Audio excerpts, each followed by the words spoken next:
प्रतिदिन हर पाप नामक कुंड में प्रातःकाल स्नान करके तीनों काल में वह शिवलिंग की पूजा करता और नित्य प्रति विभूति से स्नान करता। स्वांग में विभूति लगाता तथा वह शिवलिंग तथा गुरु उसमें भेद नहीं मानता था। वशिष्ठ की अवस्था 12 वर्ष की थी। उसी समय वह अपने गुरु के साथ केदार तीर्थ की यात्रा करने के लिए हिमालय पर्वत को गया। 80धार पर्वत पर पहुंचकर तपस्वी वशिष्ठ के गुरु हिरण्यगर्भ को मृत्यु हो गई। उस समय भगवान शंकर को पार्षद आए और अन्य तपस्वियों के देखते देखते हिरण्यगर्भ को विमान पर बिठाकर प्रसन्नता पूर्वक कैलाश धाम को ले गए। यह देखकर तपस्वी वशिष्ठ ने सब लोगों में केदार लिंग को ही श्रेष्ठ माना। तदंतर केदार क्षेत्र की यात्रा पूरी करके वह काशीपुरी में लौट आया। यहाँ आकर उसने यह प्रतिज्ञा की कि मैं जब तक जीवित रहूंगा तब तक काशीपुरी में निवास करता रहूंगा। प्रत्येक चैत्र मास की पूर्णिमा को भगवान केदार का अवश्य दर्शन करूंगा। इस निश्चय के अनुसार उसने बड़े आनंद के साथ श्रद्धा ब्रह्मचर्य पालन पूर्वक काशी में निवास करते हुए हिमालयवर्ती केदार क्षेत्र की 61 यात्राएं पूरी की। तदंतर चैत्र मास निकट आने पर उसने पुनः बड़े उत्साह के साथ यात्रा आरंभ की। यद्यपि उसके सिर के बाल सफेद हो गए थे और शरीर पर वृद्धावस्था का पूरा प्रभाव पड़ चुका था तथा उसके संगी साथी तपस्वी जनों ने उसे करुणा पूर्ण हृदय से रोका भी, तो भी स्थिर चित्त वाले वशिष्ठ का उत्साह भंग नहीं हुआ। उसने सोच लिया था कि यदि बीच रास्ते मृत्यु हो गई तो गुरु जी की तरह मेरी भी गति होगी। देवी तपस्वी वशिष्ठ को चित्त की यह दृढ़ता देखकर मैं उस पर बहुत संतुष्ट हुआ और स्वप्न में उस दर्शन देकर कहा, दृढ़व्रत मैं तुम पर बहुत प्रसन्न हूँ। मुझको ही केदार समझो और मुझसे मनोवांछित वर मांगो। किसी प्रकार का अन्यथा विचार मन में न लाओ। मेरे इस प्रकार कहने पर वशिष्ठ ने कहा, देवेश्वर यदि आप प्रसन्न हैं तो यहाँ मेरे साथ रहने वाले जितने लोग हैं इन सब पर अनुग्रह करें।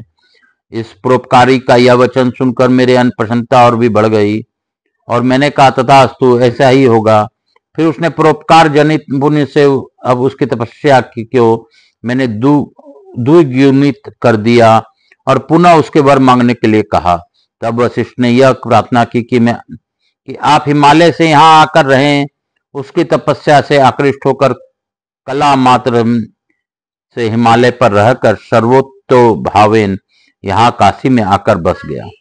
वशिष्ठ को उसके साथियों सहित आगे करके मैं यहाँ आया और उस पर अनुग्रह करके हर पाप कुंड तीर्थ के समीप स्थित हुआ। मेरे निवास से सब लोग हर पाप कुंड में स्नान संध्या तर्पण आदि करके इसी शरीर से सिद्धि को प्राप्त हो चुके हैं। तभी से मैं साधकों की सिद्धि के लिए परम उत्तम अभिमुक्त क्षेत्र में इस केदार लिंग में स्थित हुआ हूँ। हिमालय पर चढ़कर केदार शिव का दर्शन करने से जो फल प्राप्त होता है वही काशी में केदार का दर्शन करने पर 7 गुना होकर मिलता है।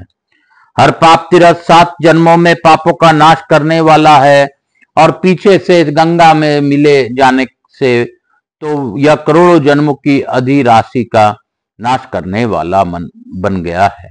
यहाँ जड़ता का नाश करने वाले अमृत सरवा गंगा है। आगे चलकर मरण सरोवर ने यहाँ तपस्या की थी, इसलिए यह हर पाप तीर्थ मनुष्यों में मानस तीर्थ के नाम से विख्यात हुआ। जो केदार तीर्थ में स्नान करके बिना उतावली के पितरों के लिए पिंड दान करता है उनको अनेक पीढ़ियां भव सागर से पार हो जाती है।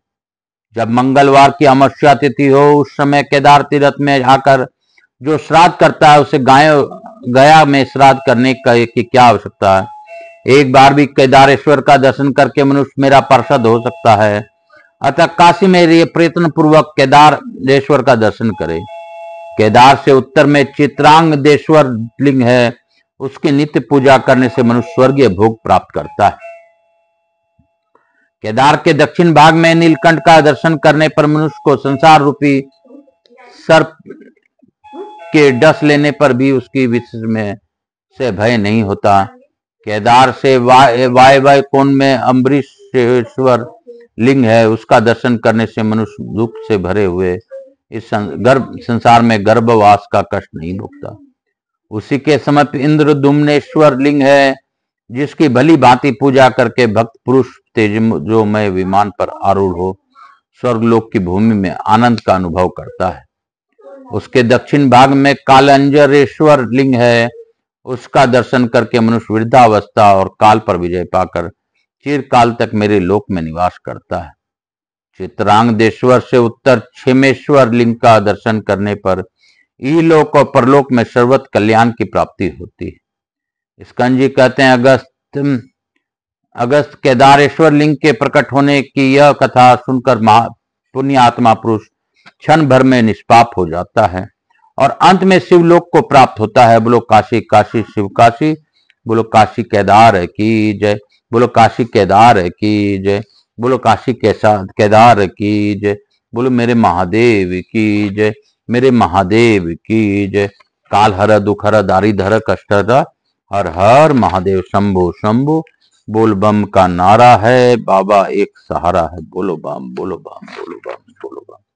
इसी अध्याय के साथ आज की कथा को यहीं पे विराम दूंगा और बाबा भोलेनाथ से यही प्रार्थना करूंगा कि जिस प्रकार आपने केदारेश्वर लिंग की महिमा बतलाई, तो काशी केदार का नाम लेकर हम सभी लोगों पर कृपा कीजिए और दया कीजिए। हे करुणानिधे, हे करुणानिधान, हे दया के सागर, हे महादेव, हम सबों लोगों को उतार दीजिए।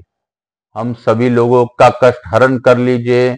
आप चाहेंगे तो सृष्टि में ऐसा कुछ नहीं है जो नहीं हो सकता। काल हरा दुख हरा दारी धरा कष्ट हरा हर हर महादेव शंभु शंभु। बोल बम का नारा है, बाबा एक सहारा है। बोलो बम बोलो बम बोल बम बोल बम। आज की कथा को यहीं पे विराम देते हुए लघु आरती करते हुए हम लोग विराम देंगे। बोल बम का नारा है, बाबा ही एक सहारा है। बोलो बम बोलो बम बोलो बम बोलो बम बोल बम बोल बम। कपूर गौरम करुणावतारम संसार सारम भुजगेंद्रहारम सदा वसंतम हृदयारविंदे बम भवानी सहितम नमामि। श्री राम जय राम जय जय राम। प्रभु राम श्री राम जय जय राम। यहाँ के स्थान देवता वास्तु देवता ग्राम देवता गणेश जी महाराज लक्ष्मी मेरे महादेव की जय, पार्वती मैया की जय, मातृ देवी व पितृदेव व सब पितृ देवताभ्याम नमो नमः। हर हर महादेव। काल हर दुखर दारिद्र कृष्ण भक्त वत्सलाय नमो नमः। स्कंद पुराणाय नमो नमः। शंकर शंभो नमो नमः। हर हर महादेव। शीतलीकरण अहम करशेत। हर हर महादेव शंभु शंभु। बोल बम का नारा है, बाबा एक सहारा है। बोलो बम। काशी काशी शिव काशी, मोक्ष नगरी काशी की जय। काल हर दुख हर दारी धर कष्ट हर मातृ देवी व पितृदेव व सब पितृ देवताभ्याम नमो नमः।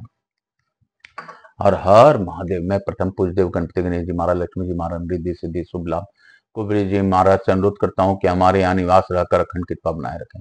आवाज समस्त देवी देवताओं से अनुरोध करता हूँ कि आप सभी लोगों को आशीर्वाद प्रदान करें और इस काशी केदार के श्रवण का लाभ सभी को दें। आपसे यही प्रार्थना करते हुए आज की कथा को यहीं पे विराम दूंगा और मैं अपने भोलेनाथ मैया पार्वती को भी धन्यवाद देता हूं कि उन्होंने भावपूर्वक इस कथा का श्रवण किया। हे बाबा, सभी का कष्टों को तार दीजिए। जो भावपूर्वक इस कथा का श्रवण करे उन्हें भावपूर्वक आशीर्वाद प्रदान कीजिए। काल हरा दुख हरा दारी धरा कष्ट हरा हर हर महादेव शंभु शंभु। बोल बम का नारा है, बाबा एक सहारा।